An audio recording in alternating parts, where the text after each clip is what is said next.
আমার তখন ক্লাস 9-এ পড়তাম, যখন আর কি আমার বয়সটা ছিল 15। তো তখন আমি আমার বড় বোনের বিয়ে হয়। তো আমার বড় বোনের লালবাগ বিয়ে হয়, লালবাগ। তো ওখানে আর কি আমি প্রায় প্রায় ঘুরতে যেতাম আমার দুলাভাইয়ের সাথে। তো আমার দুলাভাইয়ের গাড়ি দিয়ে উনি আবার আমাদের সব জায়গায় আর কি ঘুরাইতে নিয়ে যেত। তখন ওই গাড়িতে উঠতে অনেক বেশি ভালো লাগতো, মিউজিকটা আর কি। যাই হোক, তো ওই আমি আর আমার ছোট বোন, চাচতো ছোট বোন আর কি, ও তো একদিন যাই দুলাভাইয়ের বাসায়। তো জিদ করে যে দুলাভাই আজকে নিয়ে যাইতে হইব, তো উনিও নিয়ে যায় শিশু পার্কে। শিশু পার্কে যাওয়ার পর ওখান থেকে আর কি শুরু হয় সব। এটা কতদিন আগের কথা বলছেন? এটা কত সালে? 2014 সালে। 2014-তে? হ্যাঁ। তখন কি আপনি স্কুলে পড়েন? হ্যাঁ। কোন ক্লাসে? ক্লাস 9-এ। 9-এ পড়েন, ঠিক আছে। তারপর তো তখন আমি যাই, যাওয়ার পরে ওই ওখানে আর কি কিছু 2 দল ছেলে ছিল যেগুলো আর কি আমাকে নিয়ে আর কি টাইজলামি করতেছিল। আমি দূর থেকে নোটিস করি, আমার দুলাভাইয়ের সাথে আরো আমার ছোট আরো বোন ভাই ছিল। তো আমার দুলাভাই আর কি 4-5 বছরের বোন ভাই ছিল, তো ওদের নিয়ে ব্যস্ত, আমাদের দিকে আর তেমন একটা করতেছে না। গার্জেন হিসাবে যে উনি আমাদের নিয়ে গেছে, উনি আর আমাদের তেমন আর কি একটা করতেছে না, কারণ উনার সাথে আরো ছোট ছিল, শালাশালি ছিল। তো যাই হোক, তো আমি আমার চাচাতো বোন, তখন আমার চাচাতো বোনের বয়স 12 হবে, ও ছোট। আমরা দুজনে আর কি যাই হোক, তো আমরা দুজন একা একা হাঁটতেছি শিশু পার্কের ভিতরেই। তো দেখতেছি যে ওই কিছু ছেলে এসে আমাদের জন্য এই ওখান থেকে লাভ দিতেছে, এটা দেখাইতেছে ওইটা দেখাইতেছে, মানে একটা, তখন আমার বয়সটা ছিল এমন। আর এগুলা দেখে আমি আর কি অনেকটা এনজয় করতেছিলাম। যে আমার বোনও বলতেছিল, দেখ শোন পা, তোর জন্য দেখ ও এটা করতেছে। তারপর আমরাও বলতেছি, দেখ আসলে তো আমরা এনজয় করতেছি। যাই হোক, তো এই ব্যাপারটা নিয়ে আর কি আমরা অনেক উৎসাহিত আসছিলাম। যাই হোক, তো তারপর হঠাৎ একটা ছেলে আয়সা বললো যে আমার বন্ধু তোমাকে অনেক ভালোবাসে, ওর তোমার নাম্বারটা চা। তো আমি উল্টা পুল্টা আমি আর ওদের দিকে না করে আমি হাঁটা শুরু করি। আমার বোনটা আবার আর কি একটু বেশি ছিল, ছোট বোনটা যে চাচাতো বোনটা ছিল, উনি আর কি ও আর কি আমার নাম্বারটা ওই ছেলেটাকে দিয়ে দেয়, কিন্তু আমাকে বলে না যে আপু তোমার নাম্বার তোরে দিয়ে দিছি। আর ওরা আমার নাম্বার মুখস্থ থাকার কথা না। আসলে আমি আমার ওই বোনটা আর আমার আরেকটা খালাতো বোন, আমরা 3 জন একসাথে সিম কিনি, বাংলা লিঙ্ক। তো ওই আর কি 3 জনের সেম নাম্বার, লাস্টে খালি এক একজনেরটা চেঞ্জ। তো যাই হোক, ওর নাম্বারটা ওর মুখস্থ থাকার শর্তে ও নাম্বারটা দিয়ে দেয় ফাইজলামি করে নাম্বারটা দেওয়ার পরে ও তখন থেকে আমরা ওখান থেকে আইসা পড়ছি। আসার পরে ফোন দেওয়া শুরু, ফোন দেয় ফোন রিসিভ করে না, বলি যে কেন ফোন দিছে না, এটা সেটা বলতে বলতে তখন মানে আবেগে ছিলাম পুরাই, যে হয়তো যাই হোক প্রেম হিসাবে মাইনা নিছি। আমাকেও আই লাভ ইউ বলছে, আমিও বলছি। আমি আর বুঝতে পারি নাই, তার ব্যাপারে কিছু জিজ্ঞেস করি নাই। কোনো কিছুই জিজ্ঞেস করলেন না? মানে কথা হতো এমনি ফোনে? হ্যাঁ। তারপর কয়দিনের মাথায় এই সম্পর্কটা হয়ে গেল? এই যে এইভাবে কথা বলছেন কয়েকদিনের মধ্যেই? হ্যাঁ হ্যাঁ, আচ্ছা, 1 সপ্তাহের মধ্যেই। 1 সপ্তাহের মধ্যেই? আচ্ছা, তারপর সম্পর্কটা হওয়ার পর কথা বলতো, আমি আই লাভ ইউ এটাই আর কি, এই কথাগুলো শুনতে বেশি ভালো লাগতো, এটাই, আর কোনো কথাই নেই। আমিও জিজ্ঞেস করি নেই কখনো যে তোমার বাবা কি করে। ও আমাকে জিজ্ঞেস করছে, আমি আমার ব্যাপারে সব সত্যই বলছি। যাই হোক, তো ওর আমি জিজ্ঞেস করছি যে হ্যাঁ তোমরা কি ভাড়া থাকো না নিজের বাসা, বলে যে না আমরা আমাদের নিজের বাসায়। এটা ছিল মিথ্যা। তারপর যাই হোক, এইগুলা তখন তার আমি জানতে পারি না কাজ, এগুলা সব মিথ্যা। তো সবকিছু বিশ্বাস করছি। বিশ্বাস করার পরে আমার হঠাৎ করে আমার ভাইয়ার বন্ধু আইসা আমাকে দেখে পছন্দ করে আমাকে বলে, গাজীপুরে আর কি থাকে ওই ছেলেটা। তো যাই হোক, ও আমাকে বিয়ে করতে চায়। আমার ভাইয়া অনেক আর কি রাজি থাকে, বলে যে ও আমাদের দেশের অনেক ভালো, অনেক আছে আর কি। তো বলার পরে আমাকে নিয়ে যায়, এই দেশে নিয়ে যাবে দেখানোর জন্য। পরে আমি এটা আর কি ওর ছেলের কাছে বলে দেই আর কি, যার সাথে আমি লাভ করি, সুজন নাম ছিল তার। তখন আসলে মানে স্বর্ণা এই যে লাভ বলছেন কিছু বুঝতেন মানে লাভ ব্যাপারটা না, মানে শুধু একটা ছেলের সাথে ফোনে কথা হচ্ছে ফোনে কথা হচ্ছে আর মানে আমি পুরো আবেগী টাইপের, হ্যাঁ এইটাই আমার লাভ। আর তখন আশিকি 2 ছবি বের হয়েছে, আচ্ছা তখন আমি পুরাই মানে মানে ওই মুভি দেখে যা দেখতেছেন মুভিতে দেখতেছেন, সেটাই জীবনের সাথে মিলাচ্ছেন হ্যাঁ এটাই আর কি। গুড তারপর তো আহ, এরকম মানে ফিল্মি স্টোরি আসলে জীবন তার এরকম। আচ্ছা বলেন আস্তে আস্তে বলেন, আমরা শুনবো, সব শুনবো, বলেন। মানে আপনি একটা মুভি দেখেন, সেই মুভিতে যা যা দেখেন আপনি জীবনটাকে সেটার সাথে মেলান, তাই তো? তারপরে কি হলো? তারপর ওই আর কি বলার পর ও বলে যে আচ্ছা ঠিক আছে তুমি আমরা চলো পালিয়ে যা বিয়ে করি। আমি আর কিছু না ভেবে তখন আমি ভালোবাসি কিনা তাও জানি না, আমি আন্দাজে বেরোই গেছি। বের হয়ে গেলেন? আচ্ছা, তার আগে একটু আপনার ফ্যামিলি সম্পর্কে শুনুন। আপনার বাসায় কে কে আছে? আমার বাসায় আমরা পুরো ফ্যামিলি একসাথে থাকি। আচ্ছা, ফুফু চাচা সবাই একসাথে থাকেন? হ্যাঁ। আর আপনার পরিবারে আপনার বাবা মা? আমরা 4 বোন 1 ভাই। আচ্ছা, আপনি কি সবার ছোট না বড়? আমি সবার মেঝো। মেজো? তার মানে আপনার আগে কি বোন, তার বিয়ে হয়ে গেছে? তখন বিয়ে হয়ে গেছিল তখন? হ্যাঁ। আচ্ছা, তো সেই অবস্থায় আপনি ও বললো পালা যেতে? হ্যাঁ। আচ্ছা, তারপরে কি করলেন? তারপর আমিও কিছু না ভেবে আমি বলি আজকে না কালকে, এরকম করতে করতে 2-3 দিনের মধ্যে আমিও বের হয়ে যাই। এই যে পালানোর অভিজ্ঞতাটা বলেন, কিভাবে পালাইলেন, বাসা থেকে কিভাবে বের হইলেন বা কি বলে বের হইলেন শুনি।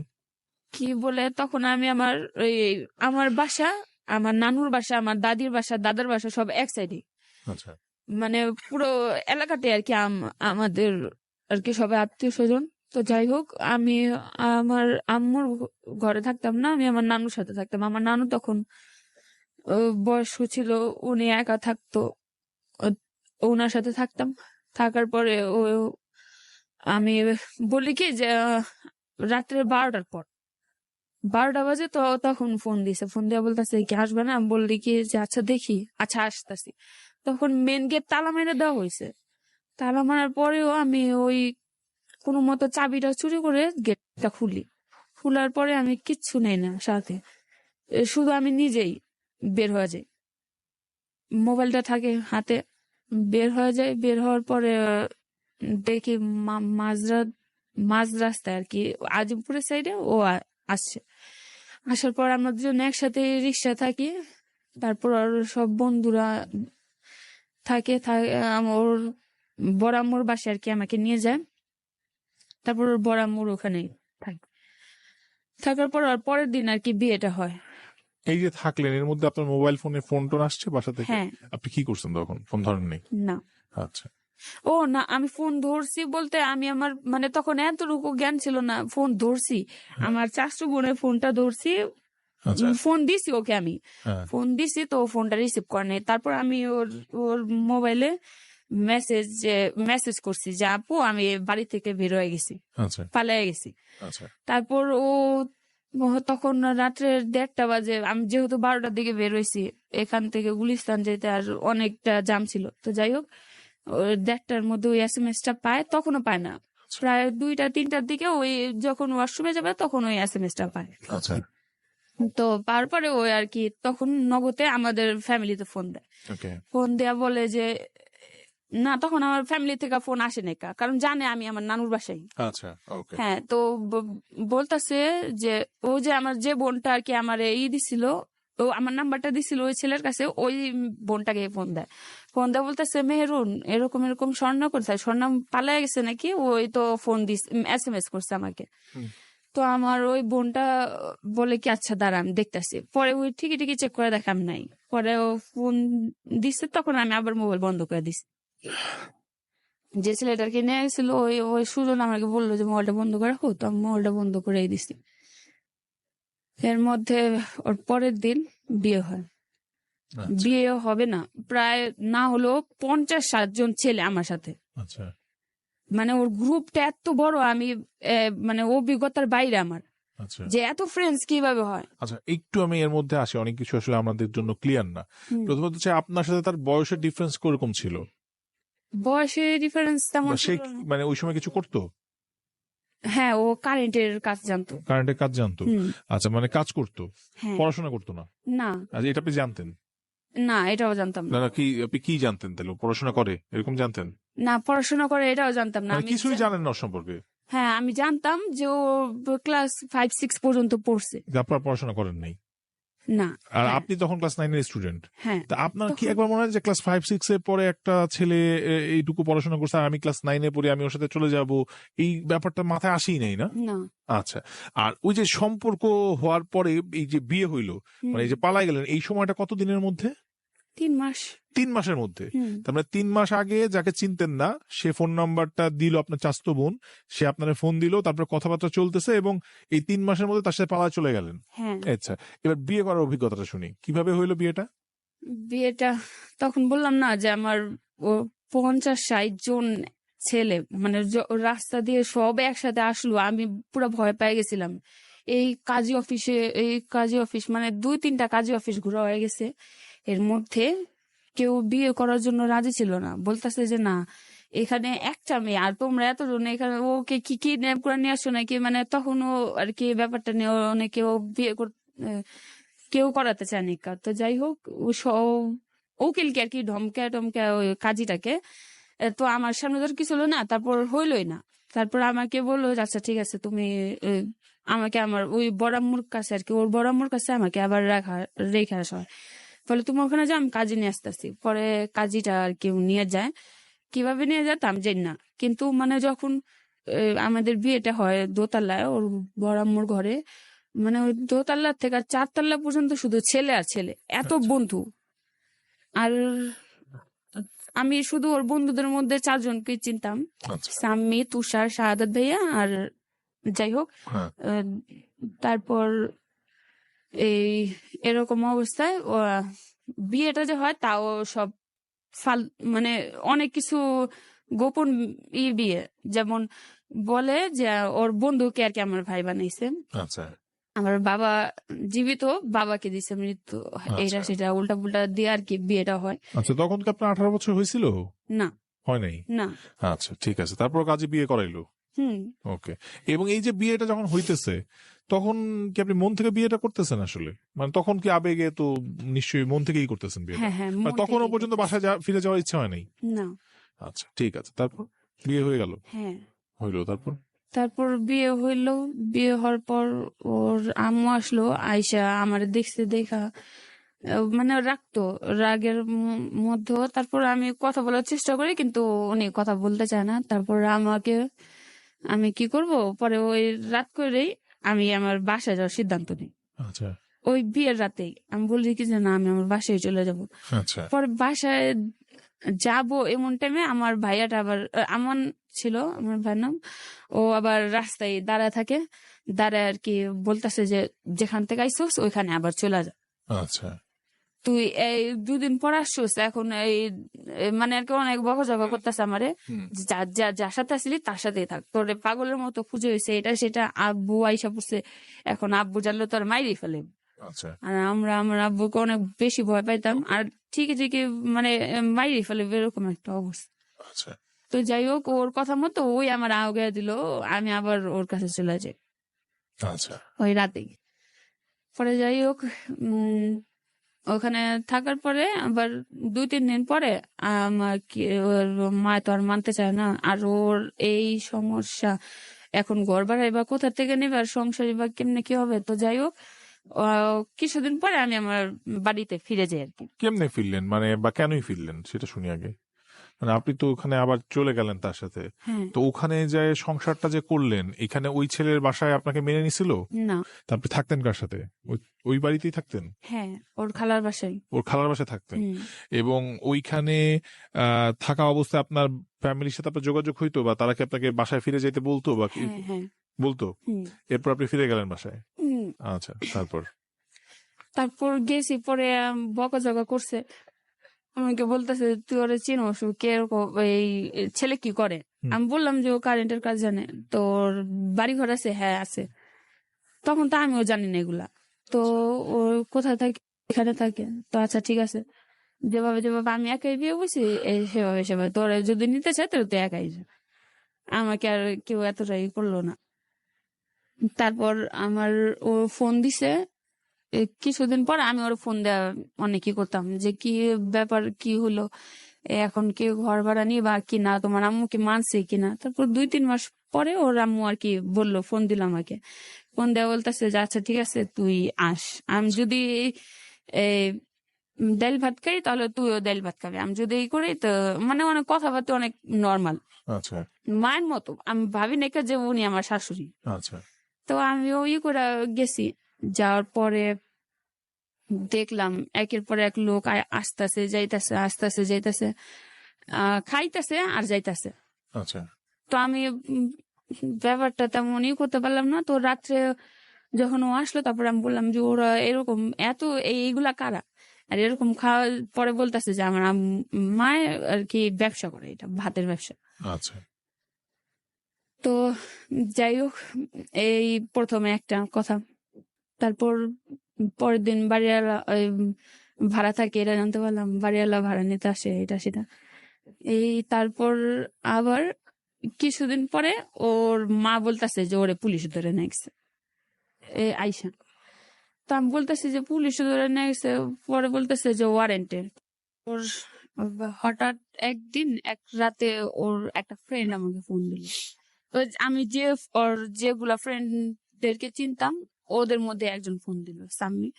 ও আমার ফোনটা বলতেছে যে সোনা, তুই ওরে ফিরাইতে পারলে ফিরাও, ওই কিন্তু অনেক খারাপ কাজে চলে গেছে।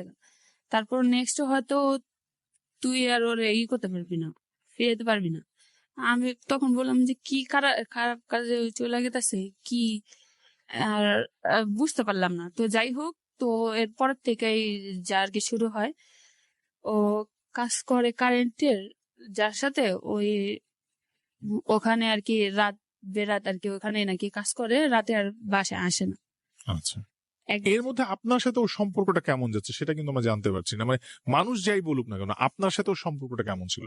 এই যে বিয়ে হয়ে গেল, বিয়ের পর থেকে এগুলো শুনি একটু। মানে আপনারা যখন ওর বাসায় গেলেন তারপরে ওর সাথে আপনার সম্পর্কটা কি ভালো ছিল তখন? হ্যাঁ।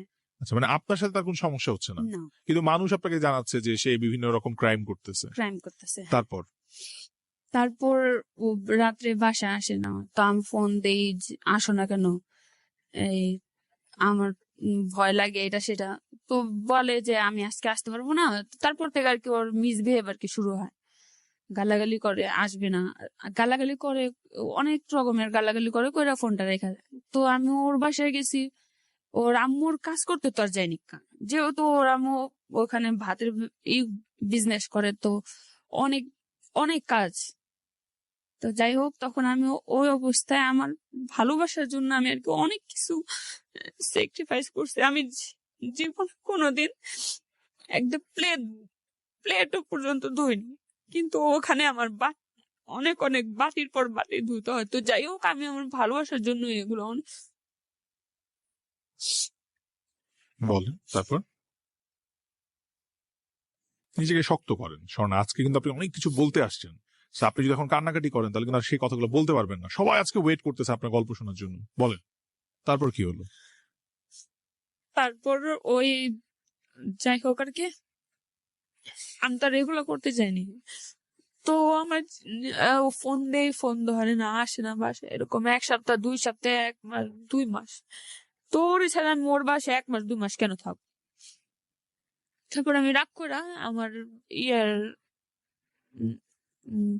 কাজিনের মেয়ের আর কি বিয়ে, ফুফাতো বোনের মেয়ের বিয়ে, ও দাওয়াত দেয়। তো আমি ওখানে ওর সাথে রাগ করে ওখানে চলে যাই।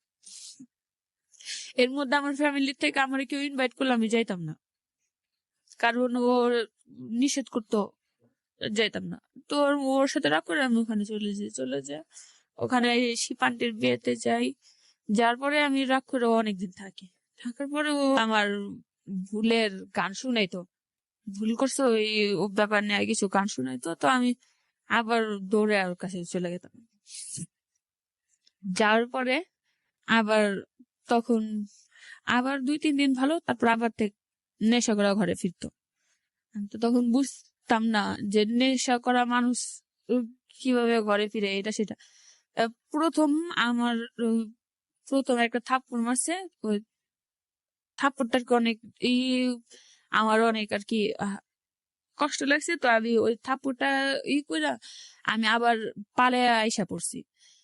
প্রথমে একটা থাপ্পড় খাই, তারপর আবার সরি টরি বলছে, বলে আবার বলছে ও আমাকে নিতে আমার বাসায় যাইতো না, ওই মাঝ রাস্তায় দাঁড়ায় থাকতো যে আমি এখানে আসছি, তুমি আসো। আর আমিও আমার বাসায় যতবারই গেতাম আমার ফ্যামিলি আমাকে মেনে নিত, আর আমি ওদেরকে ফাঁকি দিয়ে আবারও চলে যেতাম। মানে তখন আমি একটা পুতুলের মতো ছিলাম আর কি, যে আমার মন চেয়েছে আমি আসতেছি আমার ফ্যামিলিতে, আবার মন চেয়েছে আবার ওর কাছে চলে যেতেছি, আমাকে কেউ কিছু বলতেছে না, আর তেমন কোনো ইয়ে না। আমি আমার ফ্যামিলিকে সব বুঝাইতেছি যে আম্মু দেখো তোমরা টেনশন করো না, এটা সেটা। তো যাই হোক, এর মধ্যে ওর কাছে আবার চলে গেছি, যার পরে দেখি যে ওই আর কি ওর বন্ধুরা আর কি আমাকে বলে যে ওই আর কি এই ধরনের নেশা করে, এটা করে, এটা সেটা করে। তো ও আসে তো আসে না, এরকম চলতেই থাকে। চলার করতে করতে এরকম ওর বোনের আর কি জন্মদিন হয়, ওর বোনের জন্মদিনের মধ্যে ওর সাথে আর ওর আম্মুর সাথে ঝগড়া হওয়ার পরে ওর মা ওই আর কি বলে যে আমি এখানে রাখুন না আমার বউকে, আমার বউ এখানে রাখলে খানকির সাথে থাকলে সরি আর কি খারাপের সাথে থাকলে খারাপ হয়ে যেতে পারে। তো যাই হোক, ওর মার আর ওর মধ্যে কি সমস্যা ছিল যে হয়তো ওর ছোটবেলা থেকে ওর বাবাকে দেখে নেয়, ওর মা আর কি সঙ্গ দোষ বলতে, আর ওর একটা ভাঙা ফ্যামিলি ছিল যে কারণে ওইও হয়তো এর মধ্যে আটকে গেছিল, ও নিজেও এখনো এরকমই। তো যাই হোক, এর মধ্যে ওর মার থেকে আমাকে নিয়ে আসলো, নিয়ে এসে আমাকে আমার ফ্যামিলিতে আমার বাসায় পৌঁছায় দিল, দিয়া তারপরে আবার উধাও। এর মধ্যে আমি আবার ফোন দিতেছি, তখন আমি ওরে পুরোপুরি ভালোবেসে ফেলেছি। এটা কতদিন হলো বিয়ের? এটা বিয়ের 3 কি 4 মাস। 3-4 মাসের মধ্যে এর মধ্যে অনেকবার বাসায় আসা যাওয়া করছেন না? হ্যাঁ, মানে বারবারই চলে আসেন আবার বারবারই যান? হ্যাঁ। ঠিক আছে, তারপর? তো তারপর ওর বোনের ইয়ের পরের থেকে আমি যে চলে আসছি, এর মধ্যে ওর মানে ওর খারাপ কিছু বন্ধু ছিল যেগুলা ও নেশা করতো, ওর ফ্রেন্ড আর কি ওর নেশা করাইতো ওর ছিল। তো যাই হোক, এরকম ওর এক ফ্রেন্ড আমাকে ফোন দিছে, ফোন দেয়া বলতেছে ও তখন আমার সাথে আর আমার হাজবেন্ডের সাথে ঝগড়া। তো এরকম টাইমে ওর এক ফ্রেন্ড আমাকে ফোন দিছে, ফোন দিয়ে বলতেছে যে স্বর্ণা তুমি কোথায়, আমি 1 নম্বর গেটের সামনে আছি, তুমি আসো, তোমার সাথে দেখা করবো। তারপর আমি বলি ওর ফ্রেন্ড যেহেতু মনে হয় ওর সাথে করে নিয়ে আসছে। তারপর আমি এরা ভেবে ওর দেখা করতে যাই, আমি বলছি আচ্ছা ঠিক আছে। তখন সেদিন শবে বরাত ছিল, তো গেছি আমি, যাওয়ার পরে দেখছি যে ও দাঁড়ায় রয়েছে। তারপরে আমি বললাম ভাই আপনি একা, আমি তো ভাবছি ওর সাথে নিয়েছেন। পরে বলতেছে যে না আমি তোমাকে কিছু একা পার্সোনালি কথা বলবো। পরে আমি বললি যে হ্যাঁ বলেন। পরে বললে যে না তুমি যাও, আমি তোমাকে সামনাসামনি বলতে পারবো না, তুমি হাঁটো, আমি তোমাকে SMS বলে দেবো। তারপর আমি হাঁটতে থাকি, হাঁটার কিছু মুহূর্ত যাওয়ার পরে আমার মোবাইলে একটা SMS আসে, আই লাভ ইউ। তারপরে আমি বলি যে কি অবস্থা, ও জানতেছে যে আমি ওর বন্ধুর বউ, তো আমাকে এরকম ভাবে আই লাভ ইউ বললো। তারপর আমি আর না করে নাম্বারটা ডিলিট করে দিই, আর নাম্বারটা ব্ল্যাক লিস্টে ফেলে দিই, ওনার সাথে আর আমি করি না। আগে যেমন ফোন দেওয়া কন্ট্যাক্ট করতাম যে ভাইয়া সুজন কি করে, কেমন আছে, ও যখন আমার ফোন না ধরতো তখন আর কি ওনার সাথে আমি কন্ট্যাক্ট করতাম। তো এই কথাটা বলার পরে আমি আর ওনার সাথে কন্ট্যাক্ট করি না। তারপর ও বলল যে এই না, এর মধ্যে 2-3 দিন আমি আবার আমার হাজবেন্ডের নাম্বারে ফোন ট্রাই করতেছিলাম, ও ফোনটা ধরে না, রিসিভ করে না। তো আমার মনে সন্দেহ হলো হয়তো ও যে ভাইয়াটা আমারে আবার আই লাভ ইউ বলছে, হয়তো ওই উনার কাছে যায় হয়তো কিছু বলছে, এর জন্য ও রাগ করে রয়েছে। তারপরে আমি ওর নাম্বারে ফোন দিলাম, ও ফোন ধরেই না। তারপরে আমি আবার ওই আকাশ ভাইয়ের নাম্বারে ফোন দিলাম, ফোন দিয়ে বললাম যে ভাইয়া আপনি যে আমার এই কথাটা SMS করছেন, এটাকে আপনি সুজনে বলে দিচ্ছেন? পরে বলতেছে যে না তুমি বলছো নি। পরে আমি বলি যে না আমি বলি নাই, তবে ও তাহলে আমার নাম্বারে আমার ফোন রিসিভ করে না কেন? পরে বলতেছে যে ও তো এখন করতেছে, নেশা করতেছে, তোমার ফোন রিসিভ করবে কেমনি? আমি কই আপনি দেখছেন? হ্যাঁ আমরা সবাই একসাথেই তো। আমি কই তো ওই নেশা করতেছে, আপনি নেশা করতেছেন না? কয় না আমি তো এখানে এক সাইডে দাঁড়ায় রয়েছি, ওরা অন্য কিছু খাইতেছে, আমি অন্য কিছু খাইতেছি।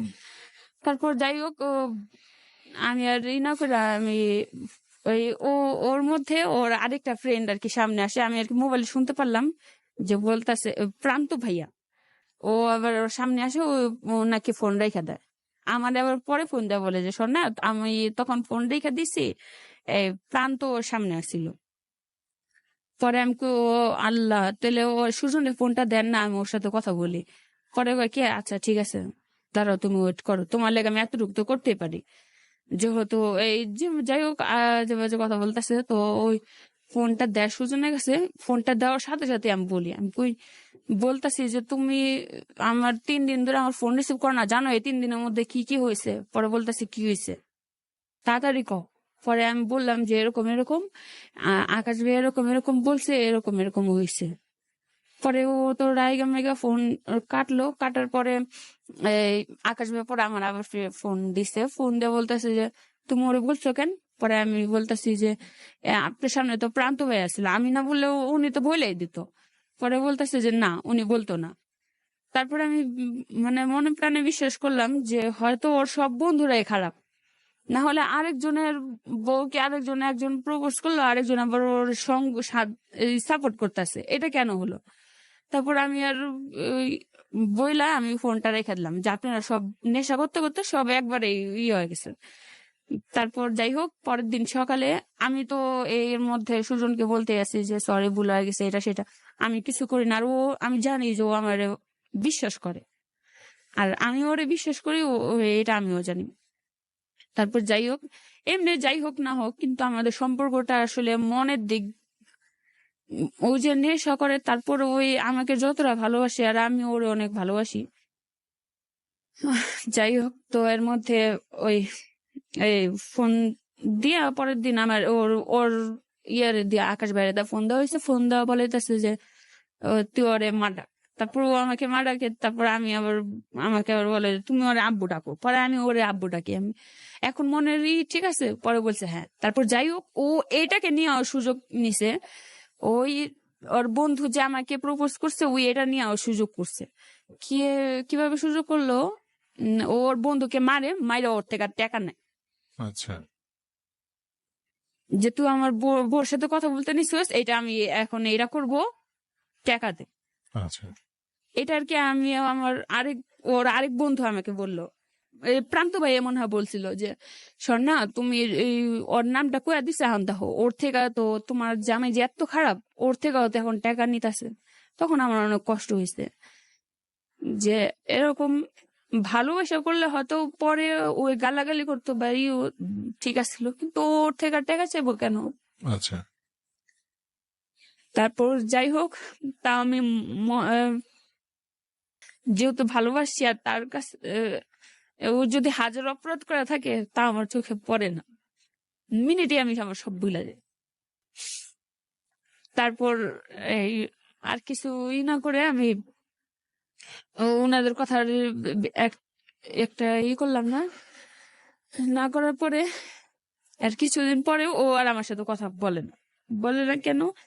ওই আমি ওর বন্ধুর সাথে এরকম করতে গেছিলাম, ওর বন্ধুর সাথে প্রেম করতে গেছিলাম। তো যাই হোক, পরে আমি বললাম যে আচ্ছা দেখো, আমার যদি এরকম থাকতো তাহলে তো আমি তোমাকে বলতাম না, আর আমি 3 দিন ধরে তোমার ফোন ট্রাই করতেছি, তোমারই তো ফোন বন্ধ ছিল, এখানে তো আর আমার কোনো দোষ নেই।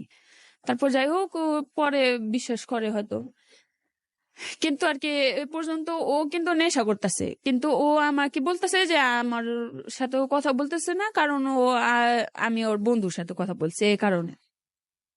আসলে তো ওই অন্য জগতে মিসিং। তো যাই হোক, এর মধ্যে আমি ফোন দিতেছি, আমার এই ফ্যামিলি থেকে বলতেছে যে কি ব্যাপার, কি খবর, এটা সেটা। এর মধ্যে আমি তো আমার ফ্যামিলিতে বেশি থাকি, ওখানে যেহেতু আমি 2 দিন 3 দিন 4 দিন 1 সপ্তাহ, এর বেশি না আমার ফ্যামিলিতে আমি পড়া রয়েছি। তো এর এখানে এটা কি একটা রিলেশন? সবাই আমার অনেক খারাপ খারাপ বাজে বাজে করতেছে যে আসলে কি আমার বিয়ে হয়েছে নাকি, তুই কাবিন নামা আনতে বল। আর ওই তো ওখানেও যেত না তেমন একটা। যাই হোক, তারপর এই আমি ওরা বললাম যে কাবিন নামা নিয়ে আসো, যাই হোক একবার হইব, হয়তো ডিভোর্স হয়ে যাবার নাইলে। আজ পর্যন্ত এই যে বিয়ের 5-6 বছর এখনো পর্যন্ত কাবিন নামা নাই, আচ্ছা, আমি নিজেই দেখিনি। তো যাই হোক, এর মধ্যে আমি ওই ইয়েতে গেছি, আমার বাসায় এসে পড়ছি। আসার পরে ও আমাকে বলতেছে, আমি ও ফোন ট্রাই করতেই আছি যে ও ফোন কথা বলে না কেন। এর মধ্যে ও আমার সাথে কথা বলে না হঠাৎ করে আমি অনেক আর কি রাগ করে ও ওর বাসায় যাই। যার পরে আবার সবকিছু ঠিক, যেহেতু আমি সাইদা গেছি, ওর মা ও মাইনা নিচ্ছে। ওর মা তো সবসময় আমি যাওয়ার সাথে সাথেই ও কোনো করতো না। তারপর যাই হোক ওইও আসছে, আসার পরে এতদিন পর আমার দেখছে, এখন তারা আমার সাথে ঝগড়া করে আর থাকতে পারে না। তো যাই হোক আবার সবকিছু মিলের পর আমি মানে ব্যবস্থা নেওয়ার আমাকে আমার ফ্যামিলিতে তো তেমন নাই। আমার চাচি আম্মাই আর কি আমার অনেক ক্লোজ ছিল, সবাই আর কি ওরে আমার আর কি বুঝছিল যে ওখানে যাবি, ব্যবস্থা নিবি। তো আমি ব্যবস্থা কিনে আমি বলতাম, বলার পরে ও কিছু পিলাই না দিল। আর পিল আমি যখন ওর আম্মু দেখলে ফালাইয়া দিত। আচ্ছা, ফালাইয়া দিত, আমাকে পিল খাইতে দিত না।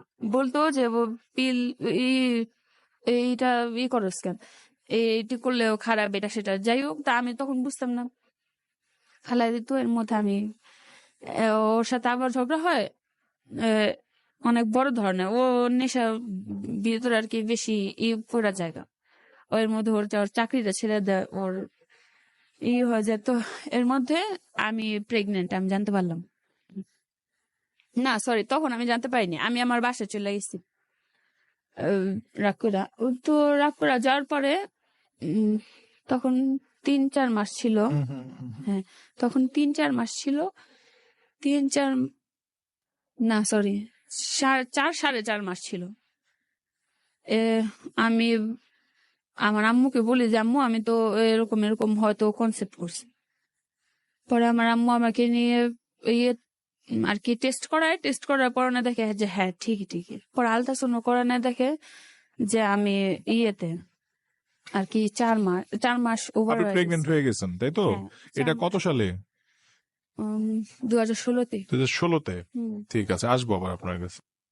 আমি জানতে পারলাম আমি প্রেগনেন্ট, তখন আমি আমার ফ্যামিলির কাছে ছিলাম।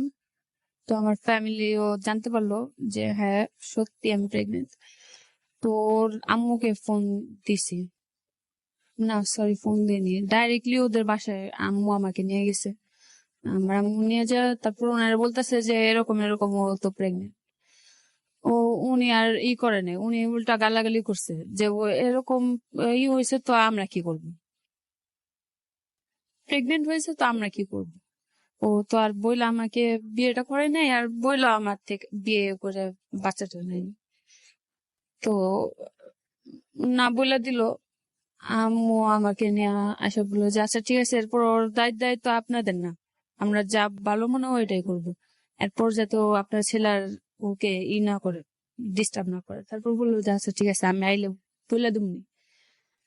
তারপর ওরে আমি ফোন দেই, এর মধ্যে আমার ফ্যামিলি ফোন দেওয়ার চেষ্টা করে, ও ফোন ধরে না। ওরে আমি ফোন দেই, ফোন দেওয়ার পরে ও ফোন ধরে না, মোবাইলটা অফ করে রাখে। অফ করে রাখার পরে আমি তখন অ্যাবর্শনটা করাই হয় আর কি, 4 মাস 4.5 মাস। তো তখন অ্যাবর্শনটা করার পরে অ্যাবর্শন করলেন? হ্যাঁ। আচ্ছা, তারপর আমি আর কি অনেক অ্যাবর্শনটা করার পরে অনেক অসুস্থ হয়ে যাই। প্রায় 1-1.5 মাস আমি বিছানা থেকে উঠতে পারি না। এর মধ্যে ব্লিডিং, রক্ত আমার শরীরে পড়তেছে কিন্তু রক্ত থাকতেছে না, অনেক অবস্থা আর কি খারাপ। তারপর যাই হোক, এর মধ্যে ওর আমি ফোন ট্রাই করতে আসি, ফোন ধরেই না। এর মধ্যে মাঝে মাঝে আর কি কথা হইতো, ওর ফোন ধরলে কথা হইতো। এইগুলো আর কি ও বলতে চাইতো না যে ও কেন করছে, কি আমি প্রেগনেন্ট ছিলাম, আমি এরকমই করছি, তুমি কেন আসলে না, বা তুমি তখন কেন মোবাইলটা অফ করে রাখছো। আবার সবকিছু ঠিক হয়ে গেছে, কথা বলতে বলতে আবার সবকিছু ঠিক হয়ে গেত ফোনের মাধ্যমে। আমি কিন্তু তখন আমার বাসায়, ফোনের মাধ্যমে আবার ঠিক হয়ে গেত। আবার ওই রাগ করলে আবার রাগ করতাম, রাগারাগি আর কি হতো। যাই হোক, এর মধ্যে ওর আমার সাথে ঝগড়া হয়। ঝগড়া হওয়ার পরে আমি আর কি ওই অ্যাবর্শনটা করার পরে এমনি মনটা খারাপ, এর মধ্যে এতদিন অসুস্থ ছিলাম, আমার আর বেঁচে থেকে কি হবে, এটা চিন্তা করে আমি আমার বড় আন্টিকে দিয়ে 20টা সেরিল, ঘুমের ওষুধ আর কি, যেটা এক একটা বড়দের জন্য একটা খেলেই 5 দিন, মানে যাদের আর কি বেশি মানে এটা ঘুম খাচ্ছেন আসে। সুইসাইড করবেন এই জন্য? হ্যাঁ। আচ্ছা। তো ওটা আমি এর সাথে একটা একটা করে খুলে মুখের মধ্যে নিয়ে একবারে খেয়ে ফেলি। খাওয়ার পরে 2 থেকে 3 মিনিট তারপর আমি সেন্সলেস হয়ে যাই। তারপর আমি উঠে যখন দেখি, তখন দেখি আমি আমার হসপিটালে। তো এর মধ্যে আমার চাচি আর আমার আম্মু ওর নাম্বারে ফোন দিছে, ওরে বলার চেষ্টা করছে আর কি, যে তুমি এরকম করতেছো, তো তোমার জন্য তো ওই জান প্রাণও দিয়ে দিতেছে। ওর বলছেও তো, বলতেছে যে আমি আসছি বইলা 8:30 বার সকালবেলা 2 দিন পর আমাকে হসপিটাল থেকে নিয়ে আসা হয়েছে। আমি এসে পড়ছি।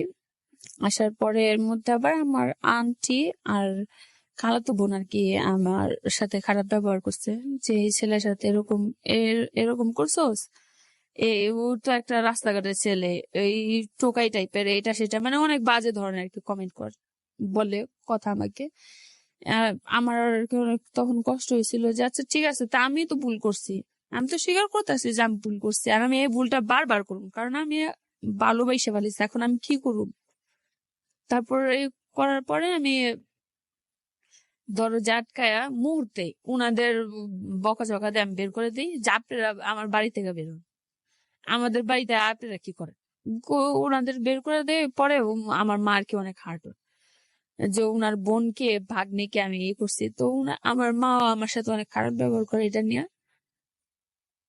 তারপর আর কি ওই সময়টা যে আমাকে কেউ হেল্প করবে, আমি যাকে ভালোবাসি তার জন্য যে আমি এত কষ্ট পাইতেছি, কিন্তু ওই সময়টা আমাকে হেল্প করার জন্য একটা মানুষও নাই, সবাই শুধু আমাকে কথাই শুনে।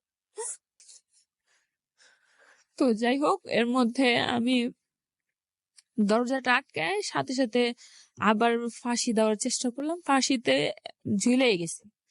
এরকম টাইমে আমার আব্বু আবার সারটার আর কি দোকানের মধ্যে আমি ফাঁসিটা দেওয়ার চেষ্টা করি। দোকান না বলতে, এক সময় দোকান থাকে, এক সময় আবার ঘর থাকে। যখন ঘর প্রয়োজন হয় তখন শাটার একবারের জন্য আটকে দেওয়া হয়।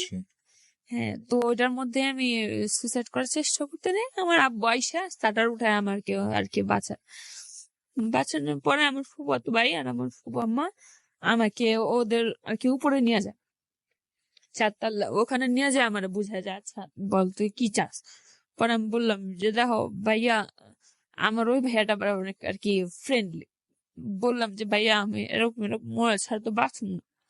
পরে আমার ভাইয়া ওর ফোন দেয়, ফোন ট্রাই করে, ওর ফোন বন্ধ নাকি, ওর সাথে কথা হয়েছিল খেলনাই ঠিক। তো যাই হোক, এর মধ্যে এই কাজটা হয়ে গেল। তারপর আমাকে সাবার মন ভালো থাকে না, এর মধ্যে আমি ঘুরতে যাই, সাবার নিয়ে গেছে আমার। সাবার আমার খালাতো বোন থাকে, ওখানে যাই, কতদিন থেকে আসি। আবার উত্তরায় যাই, উত্তরা আমার ফুফাতো বোনরা থাকে,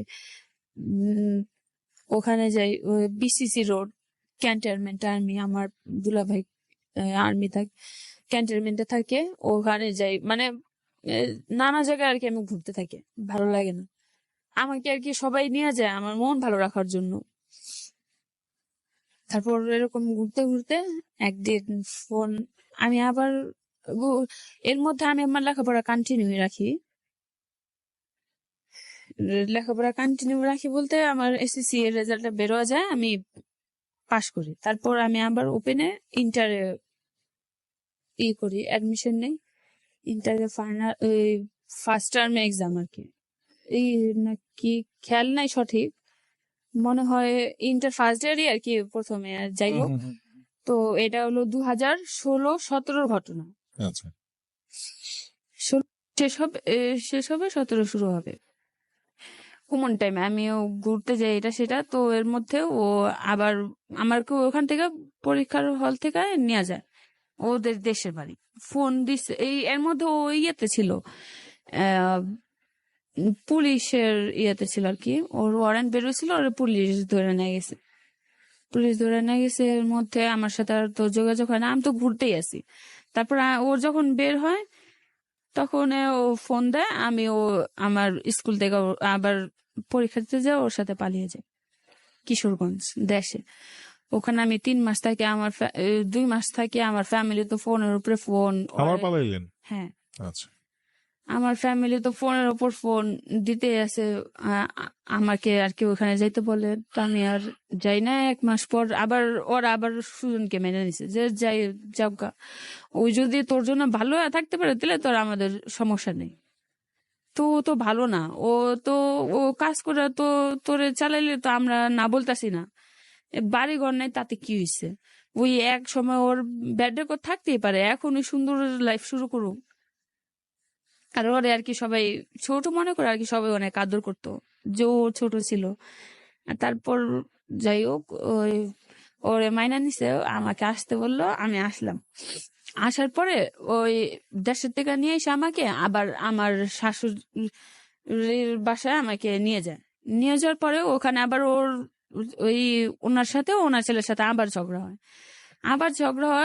ইতিমধ্যে আমি আবার প্রেগনেন্ট। আচ্ছা।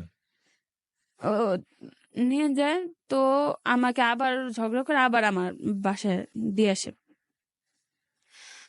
তারপর আমি আবার জানতে পারলাম আমি আবার প্রেগনেন্ট। আবার ফোন দিলাম। এর মধ্যে আমি যখনই না থাকতাম তখন ওর নেশা শুরু হয়ে যেত। আর আমি যে কদিন থাকতাম তখন তো আমি বাঁচায় মেনটেন করে আর কি, যে কষ্ট করে করতে পারতাম। হয়তো আমার সামনে খাইতো না, বা হয়তো যা খাইতো, এখন যারা নেশা করে তারা তো করবেই নেশা, এটা তো আর কেউ আটকে রাখতে পারবে না। তো যাই হোক, আর পরে ও তখন আর কি বেশি নেশা করতো যখন আমি থাকতাম না। তারপরে আমি ফোন দিলাম। আমি তখন আর ভয় আমার ফ্যামিলিকে বলি না যে আমি আবার প্রেগনেন্ট, কারণ এবার বললে হয়তো ব্যাপারটা ওরা মানতে পারবে না। এখন আমার জন্য তো এত কিছু করার, তারপর যাই হোক সাহস করে আমি আবার বললাম। তখন দেখি আমার পেট আস্তে আস্তে আর কি বের হয়ে যেতেছে। 5 মাস 5.5 মাস। তারপর আমি করলাম, বললাম সাহস করে যে আমি আবার প্রেগনেন্ট। তারপর আমাকে প্রথম বকা দিল,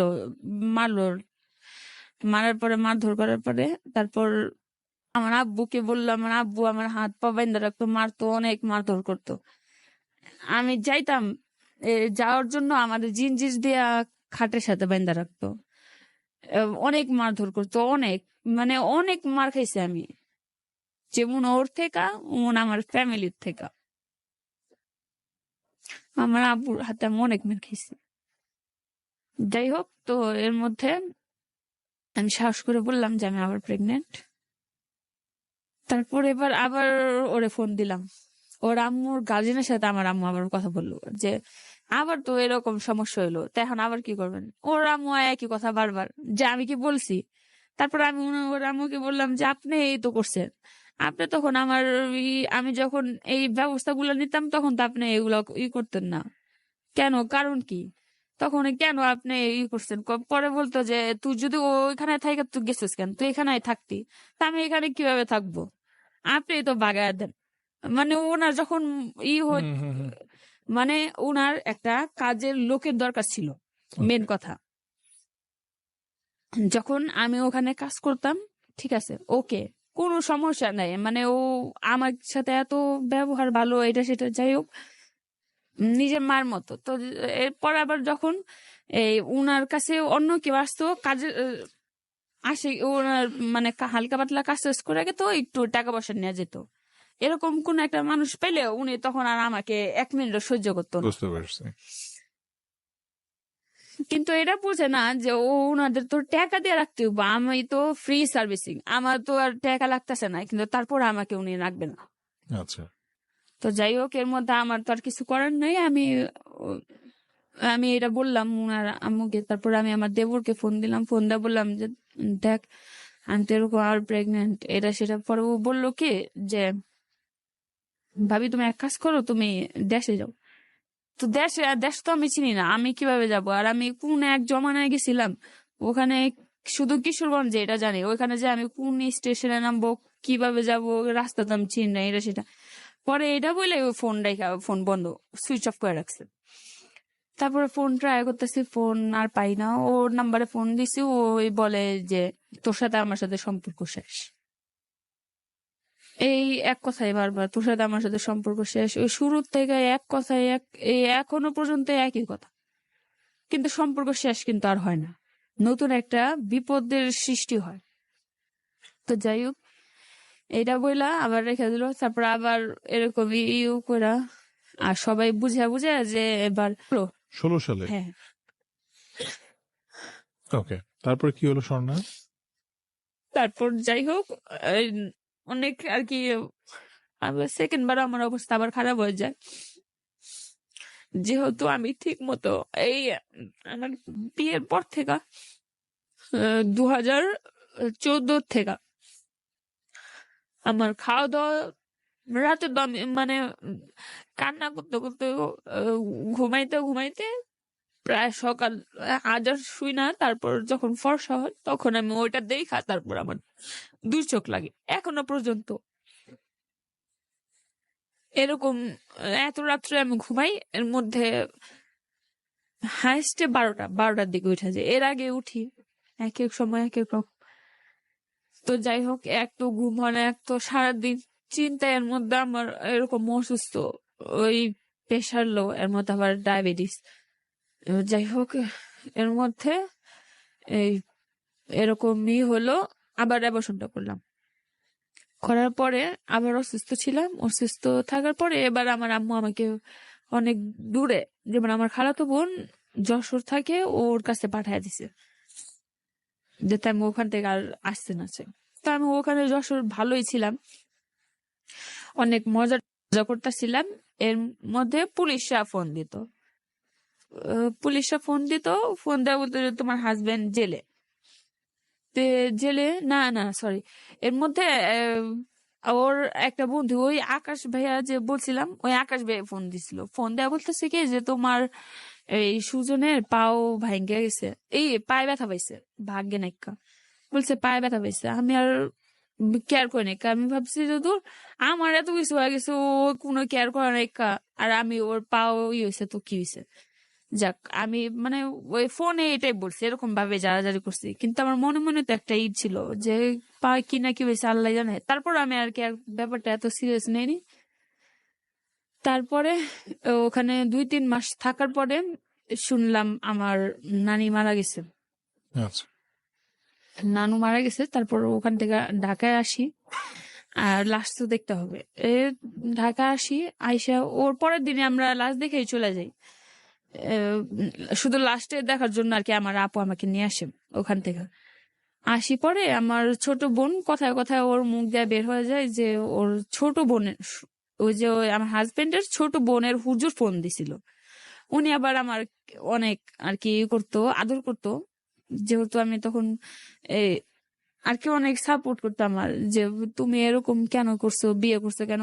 ওদের বাসায় যে কজন খেতে আসতো, ওদের কাস্টমার যে কজন ছিল, ওরা আমাকে অনেকবার পালাতে মানে ই করছে, যে পালিয়ে যাওয়ার জন্য, যে তুমি যাও গা, তোমার লাইফটাকে তুমি বাঁচাও। ইভেন ওর বড় আম্মু সহ, ওর বড় আম্মু, ছোট আম্মু, ওর আম্মু সহ বলছে যে দেখ, আমি তো এরকম কাজ করে খাইতাছি, আর তুই তোর লাইফে কি করবে এটা তোর ডিসিশন। কিন্তু ওই ভালো না, ওই মানে সবাই আমাকে এই সাইড দিয়ে বলতেছে, কিন্তু আমি কারো কথাই শুনতেছি না। তারপর যাই হোক, এরকম আমার ছোট বোনের মুখ দিয়ে বের হয়ে গেল যে ওর পায়ে অ্যাক্সিডেন্ট করছে, ওর পা নাকি কেটে ফেলবে। মানে যেহেতু নেশা টেশা করে, ওই মানে আর কি ওখানকার নেতা ফেতাদের সাথে ওর। তারপরে কি হলো? যাই হোক, মানে ওটা শুনে আমার অনেক খারাপ লাগছে, কিন্তু আমি ফোন দিছি, আমি চলে গেছি, আমি আবার রিটার্ন যশোর চলে গেছি। এর মধ্যে আমি ফোনে ওর সাথে কন্ট্যাক্ট করার চেষ্টা করছি, ও ফোনে কন্ট্যাক্ট করতে পারিনি, ওকে নাকি আবার পুলিশে ধরে নিয়ে গেছে, ওই পা কাটার অবস্থায়। এর মধ্যে ওই ইয়ে, ওর আম্মুর সাথে কথা হলো, ওর আম্মু আর কি কান্নাকাটি করতেছে যে তুই আমার ছেলেকে মাফ করে দিস আর আমাকেও মাফ করে দিস, আমাদের জন্যই হয়তো আমার ছেলেটা এত বড় শাস্তি পাইলো, যেহেতু দুইটা অ্যাবর্শন হয়ে গেল, এই আল্লাহ মনে হয় আল্লাহ শাস্তি দিছে, যে পা দিয়া ওই তোরে লাথি মারছিল তোর পেটের মধ্যে, এটা লেগে হয়তো এরকম, মানে উনারে বলতেছে। তারপর আমি অনেক কান্নাকাটি করলাম, আমি বললি কি যে দেখেন আমি তো ওইসব দেইনি কা, আর আমি তো ওরে এখনো অনেক ভালোবাসি। তারপর যাই হোক, এটি বলার পরেও ওর সাথে এই জানতে পারলাম যে ও জেলে।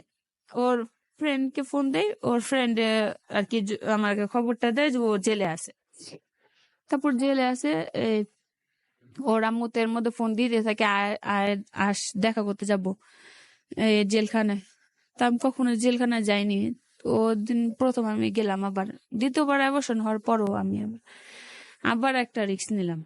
আবার আমি ওইখান থেকে যশোর থেকে ব্যাক করি, আমার আপুর ঘরের জিনিসপত্র বাগি এটা পুরি সেটা করে। তারপর ও এক পর্যায়ে রেগে পরে বলতেছে যে আচ্ছা চল আয় তোরে দিয়ে আসুন, তুই যেখান থেকে মরতে চাস তুই যা মর, এটা বলে আমার নিয়ে আসে। নিয়ে আসার পরে আমি থাকি। ওর পরের দিন আর কি ওর আমার শাশুড়ি বাসা যাই, ওরা আবার বাসা চেঞ্জ করছে, আমি ওদের বাসা চিনি না, কিন্তু ফোন দেয়, ফোনে আর কি উনি আমাকে ওখান থেকে নিয়ে যায়।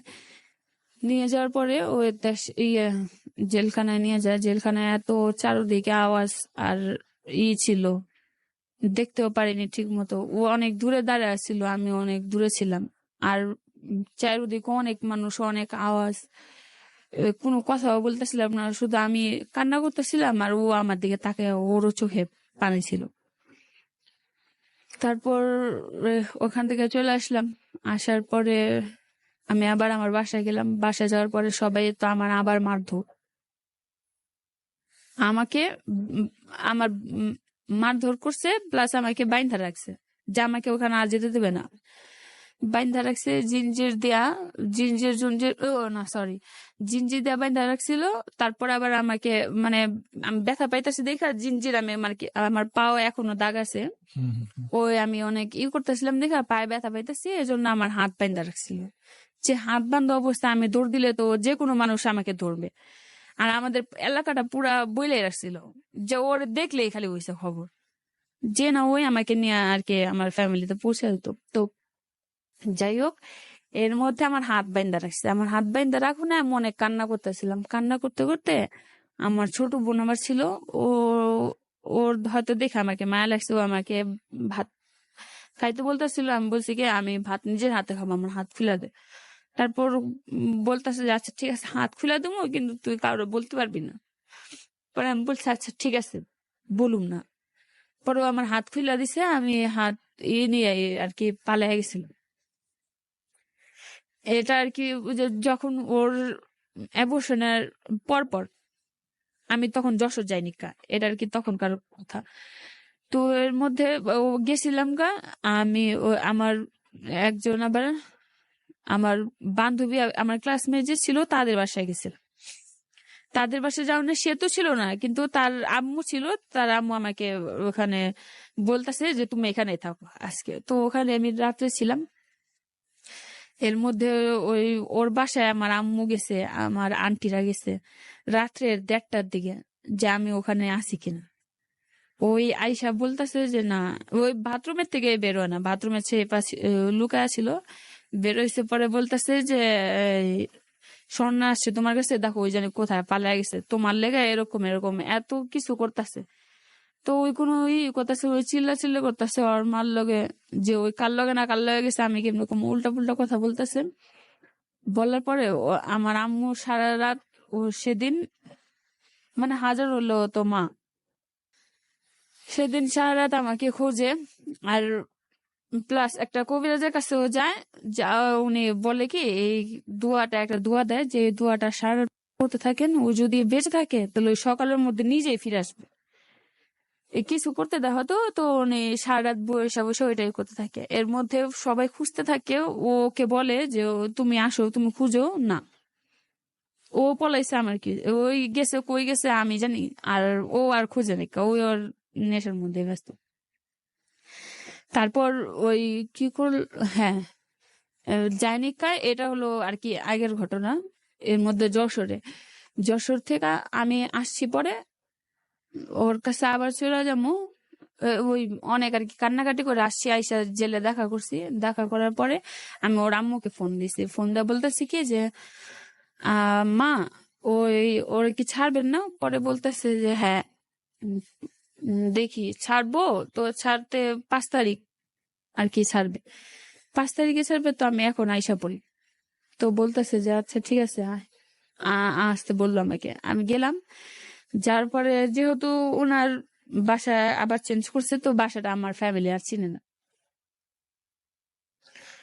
না। তো হঠাৎ করে ওই আমার আমি যেদিন গেছি ওদিন ওর পরের দিন আমার আম্মু আর আমার খালাতো বোন ওখানে হাজির, আইসা পড়ে। তো আমি অবাক হয়ে গেলাম, বললাম যে তোমরা এখানে কেন হচ্ছে, এই বাসা কিভাবে চেনলা? পরে আমাকে ওখানে আর কি 2টা থাপ্পড় মারে, বকাঝকা দেয়া পরে বলতেছে তুই এক্ষণে নিচে নাম, এখন যদি তুই নিচে না নামোস তাহলে এই নিচে মানুষ দাঁড়া করে রাখছি, ওরা আধা ঘন্টার মধ্যে আইসা পড়বো। গাড়ি টাড়ি নিয়েছিল, তো আমার জোর করে ওখান থেকে নিয়ে গেছে। আমার শাশুড়ির সিমটাও আর কি ভাঙ্গা দিছিল, তো সিমটা ঠিক মতো ভাঙা হয়নি। তারপর আমি ফোন দিছি, ফোন দেওয়ার পরে ফোনটা আর কি লাগছে। লাগার পরে আমি বললাম যে আচ্ছা ঠিক আছে ওকে আপনি ফিরে আনেন, তারপর আমি যাবনি। তারপর ওনারে ফিরে আনলো, ফিরে আনার পরে আমি গেলাম। এটা হলো 2017 সালের ঘটনা। আবার গেলাম ওর জেলা থেকে বের করছে, পরে আমি আবার গেছি। যার পরে আমি তো এতদিন পরে দেখলাম, এর মধ্যে আবার পায়ের এই অবস্থা, মানে এই অসুস্থ। আমি অসুস্থ থাকলে তো ওর কিছু আসে যায় না, কিন্তু ও অসুস্থ থাকলে তো আমার অনেক খারাপ লাগে। তারপর যাই হোক অনেক কান্না করলাম। মনে হলো কি যে ওর পা না, এটা আমার পা, এরকম হয়েছে। আর অনেক কান্নাকাটি করলাম, অনেক কি করলাম। করার পরে এই এই কয়দিন ভালোই ছিল, ভালোই চলতেছিল। এর মধ্যে ওই একটা যেহেতু পায়ের এই অবস্থা, নগদে তার কাজ করতে পারবে না, 3-4 মাস রেস্টে তারপর আমি আবার প্রেগনেন্ট। ওকে, 2017-তে। তারপর আবার প্রেগনেন্ট। আর প্রথম প্রেগনেন্ট হয়েছিলাম আর কি, সরি এর মাঝখানে একটা কথা বলা হয়নি, সেটা হলো প্রথমবার আমার মিসক্যারেজ হয়েছিল। আচ্ছা, ওটা 2014 সালে। আচ্ছা। আর এর মধ্যে 2টা আমার অ্যাবর্শন হয়েছে। তারপরে এই থার্ড বেবিটা, এখন আমার কোলে যে বাচ্চাটা সেটা। তারপরে তারপরে এইবার হচ্ছে আপনি বাচ্চাটা নিলেন। হ্যাঁ, এইবার বাচ্চাটা নেওয়ার ব্যাপারে মানে আপনার হাজবেন্ড কি বলছে? মানে এর আগে তো বাচ্চা 2টা নেন নাই, এইবারের বাচ্চাটা নেওয়ার কারণ কি? এইবার যখন আপনি প্রেগনেন্ট হয়ে গেলেন শুনছে সবাই, তুই তো তোর সারা জীবন ভিক্ষা করে খাওয়াইতে হইব, এরকম করতে হইব, সেরকম করতে হইব। আমি তখনও এটাই বলতেছি যে হ্যাঁ আমি লাগে ওর এনে আমি করে খামু, তারপর আমি ওর সাথেই থাকুন। আচ্ছা, আমার লাইফে ও আসছে তো ও আসছে, আমি আর সেকেন্ড কারোর করতে চাই না। তো যাই হোক, এর মধ্যে ওই ওর পা ঠিক হয়ে গেছে। আচ্ছা, মেডিকেল যা আসা যা করে, পায়ের মধ্যে এখনো দাগ আর কি আছে, যেহেতু হাড্ডি এখনো বের হয় মাঝে মাঝে।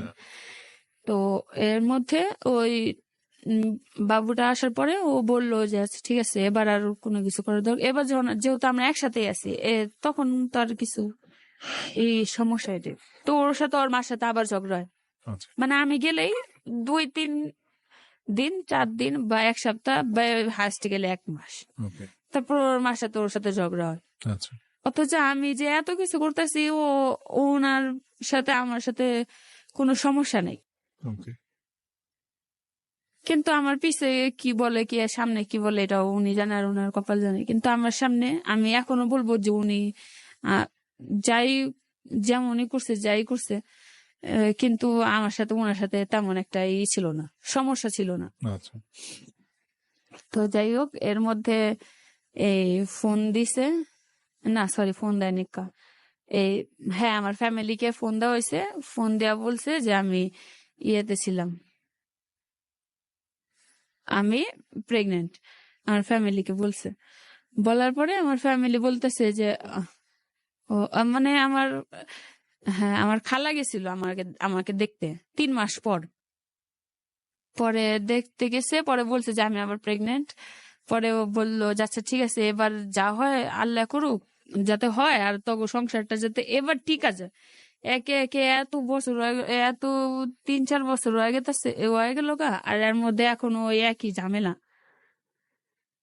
তো উনারা সাপোর্ট করে আইসা পড়ে, আসার পরে এই ওনার মেয়ের আবার বিয়ের দাওয়াত দিয়ে আসছিল আর কি।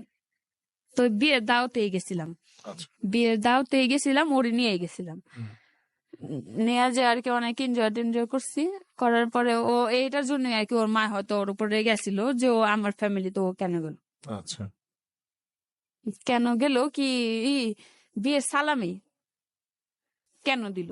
আচ্ছা তো যাই হোক এর মধ্যে ওর সাথে ওর মার সাথে লাগছে, লাগার পরে আমি আমার ফ্যামিলির ফোন দিলাম, ফোন দেওয়া বলতেছি যে আমি সুজনরে নিয়ে এখানে আইসা পড়ুম। পরে আমার ফ্যামিলি রাজি হইলো, বললো আচ্ছা ঠিক আছে নিয়ে আসো, নিয়ে আসো। তো আমি ওর নিয়ে আমার এখানে আইসা পড়লাম। আসার পরে এখানে তো আর ওর পুলিশও ধরতে পারবে না, ওয়ারেন্টও নাই। আর এক জায়গা থেকে আরেক জায়গায় এখানে তার কোনো ঝামেলা হবে না, ও সুন্দর মতো রাজি হয়েছে। পরে ও তো মানে সম্পর্কটা শুরু হয়েছে জবে থেকে, ও তার আমার কোনো এক কোনো এটা করলে তো হয়তো বাচ্চাটা ঠান্ডা লাগতে পারে, এত বারবার নিষেধ করছি বাইরে দাঁড়াইস না, মানে আর কি যেমন প্রেগনেন্ট থাকলে মারা আর কি বলে যে এটা করিস না সেটা করিস না, তারপরে করলে দেখ এখন সিজার হইলো। তো এরকম করার পরে ও এরকম চিল্লাচিল্লি করতেছে, তারপরে আমি অনেক রাগারাগি করলাম যে আমি এখন এখান থেকে বের হয়ে যাবো। তো আমি আমার বাবুটাকে নিয়ে বের হইতে লিছি, এরকমটা অবস্থায় ওই সুজন আর কি বললো যে এ বাবু কেউ নিতে পারবি না। আমার আম্মু আমার থেকে আমার বাবুটা কেড়ে নিল, যে যবে 30,000 টাকা দিবি তবে এই বাবুটা নিয়ে আসবি। এই বাবুটা তুই ওই করছিস ঠিকই, কিন্তু এই সিজারের টাকাটা তো আমার লাগছে, এটা আর কি বললো। তো জিদ্দা খেলো, যেহেতু আমি মানতাছি না, আমি ওখান থেকে বের হয়ে যাবো এই 5 দিনের বাবুটাকে নিয়ে। রাত্রে বাজে তখন 12টা। এটার জন্য আমার আম্মু এই কথাটা বললো, আমাকে আটকানোর জন্য। তারপর আমি আর আট ঠিক আছে রয়ে গেলাম। তারপর এই প্রথম মাসের থেকে শুরু করে আমার বাবুটা এই পর্যন্ত হয়েছে, পরে এই 9 মাস 10 মাস ওর কোনো কাজ নাই। আচ্ছা কাজ নাই, আগে ও কাজ করতো কিন্তু আমাকে কখনো কিছু দিত না, হাত খরচ বা কখনোই না। তো যাই হোক এবার আর কি যেহেতু সংসারটা টিকছে, আবার বাবুটাও হয়েছে, এবার কাজে লাগছে। লাগার পর এই 2018 ঘটনা, আমার বাবুটা হয়েছে আর ও কাজে লাগছে। লাগার পরে প্রথম মাসে 2,000 3,000 এরকম করে ওষুধ আর কি দিত, প্রথম 3-4 মাস এরকম দিছে। লাস্ট ওই যে গেছে এই 2019-এর 14 তারিখে, এই সরি ফেব্রুয়ারির 7 তারিখে ওই চলে গেছে একবারে। এই পর্যন্ত ওই আগে আর কি 3-4 মাস 7,000 করে টাকা দিছে। এই টাকাটাই ওর জন্য আর কি একটু বেশি হয়ে গেছিল, ওই টাকাটা দিতে আর কি দিছে ঠিকই, কিন্তু তারপর ও যখন অর্ধেক মাসে চলে গেল টাকাটা না দিয়ে আমাকে, মানে পরের মাসে বেতনের টাকাটা আমার হাতে না দিয়ে ওই চলে গেছে। তো এই বাবুটাকে নিয়েই আমি আবার ওর কাছে গেলাম। আমার বাবুটা তখন 1 বছর ছিল, 1 বছর, হ্যাঁ 1 বছরের জন্মদিন ছিল। তো আমি ওর কাছে আবার গেলাম, আমি বললাম যে তুমি না বলে এসে বসে টাকাও দিলা না এটা সেটা। তারপর ও আর কি আমার সাথে অনেক খারাপ ব্যবহার করতেছে, অনেক মারধর করছে সেদিন।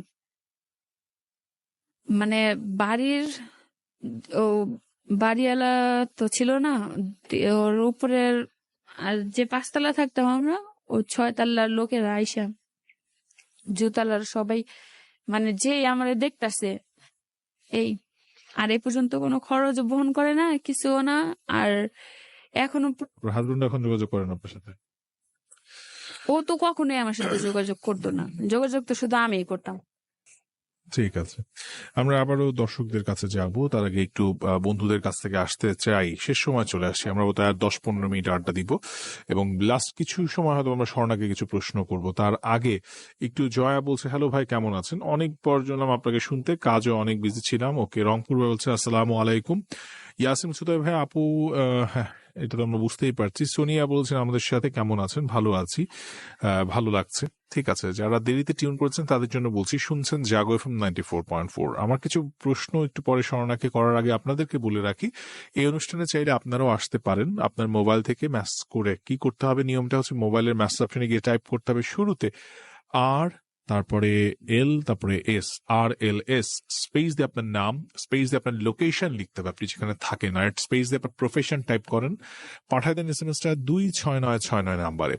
অ্যান্ড স্বর্ণা কিন্তু ও সাহস নিয়ে এখানে এসেছে, কারণ সবার পক্ষে হয়তো বা নিজের সাথে ঘটে যাওয়া এই ধরনের ভালোবাসা নিয়ে ভয়ঙ্কর অভিজ্ঞতা বলা সম্ভব নয়, কিন্তু স্বর্ণা কিন্তু ঠিকই বলেছে।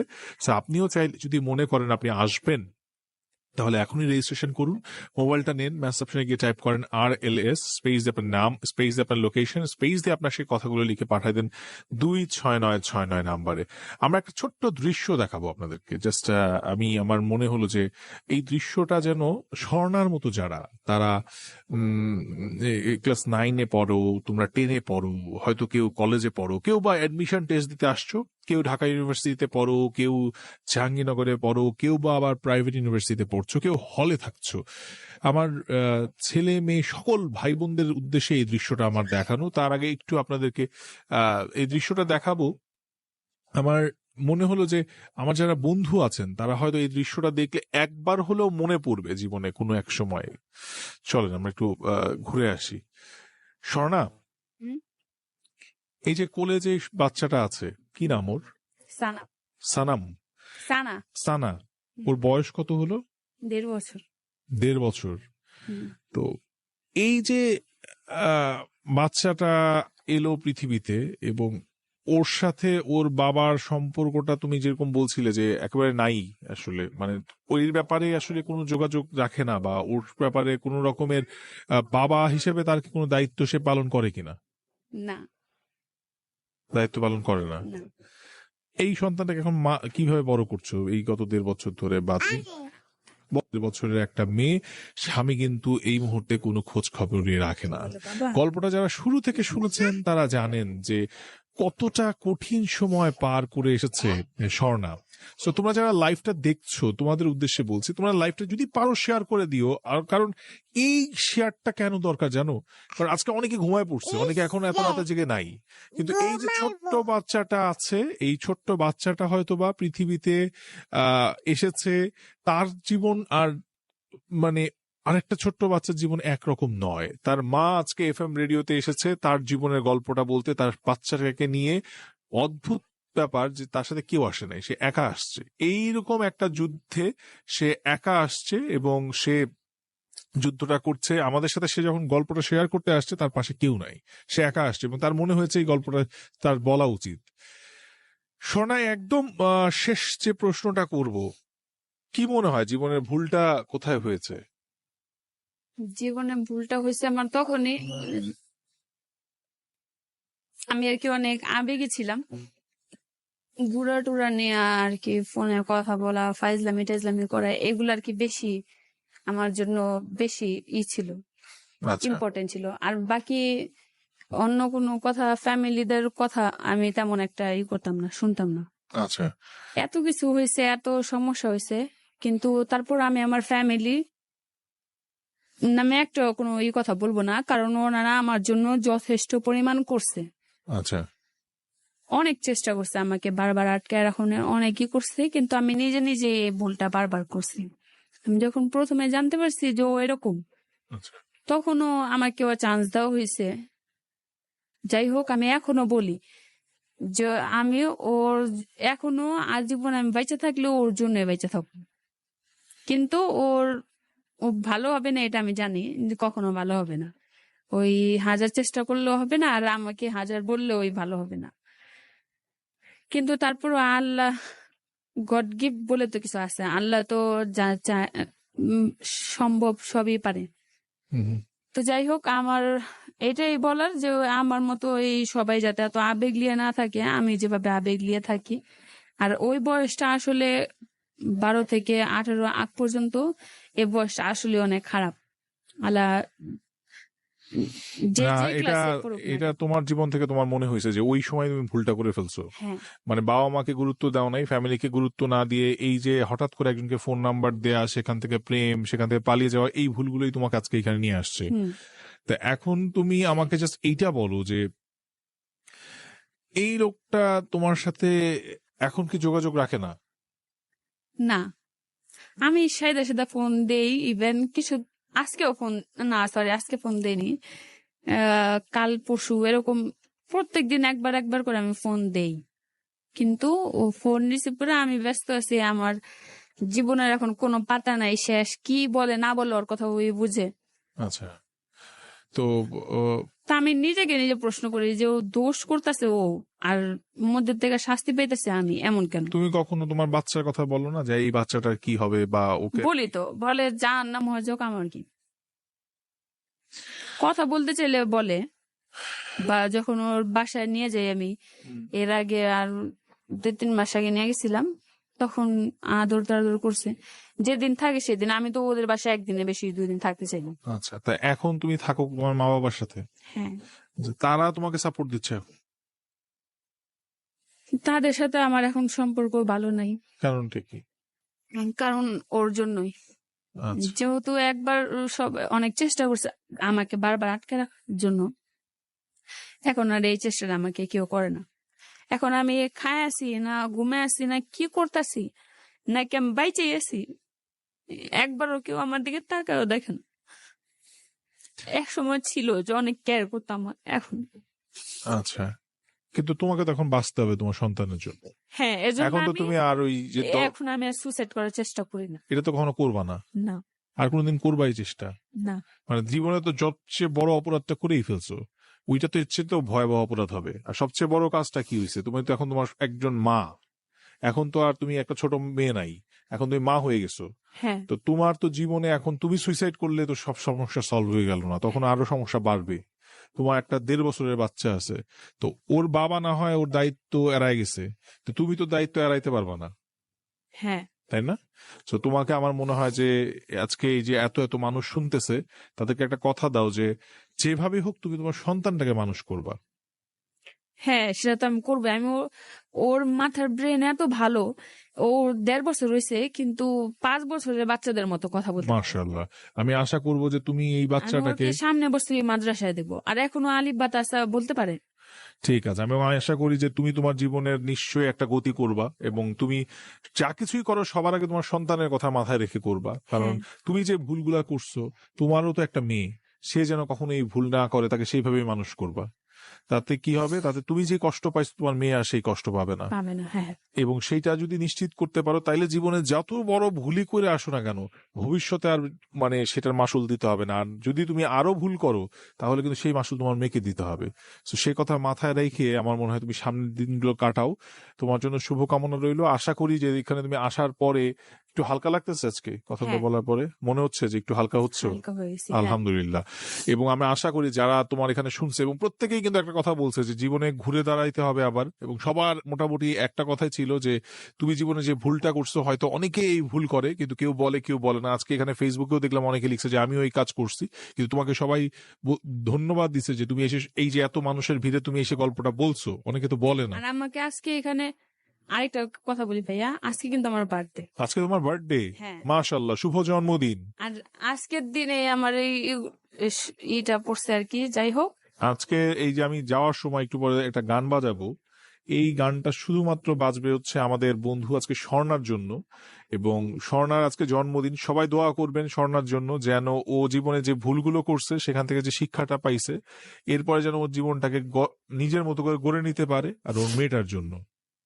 তো স্বর্ণা, খুব ভালো লাগলো আজকে একটা ভালো দিনে, তোমার জন্মদিনের দিন তোমার সাথে আড্ডা দিলাম, অনেক কিছু জানলাম তোমার জীবনের সম্পর্কে, এবং আমি আশা করি যে তুমি যা কিছু হয়ে গেছে কিনা সেখান থেকে তুমি ঘুরে দাঁড়াবা, এবং তুমি তোমার মেয়েটাকে নিয়ে আবার সুন্দর করে জীবনটাকে সাজায় নিবা। আমি ঘুরে দাঁড়াবো কিভাবে, আমি আরো কিছু কথা ছিল ভাইয়া। বলো, বলো।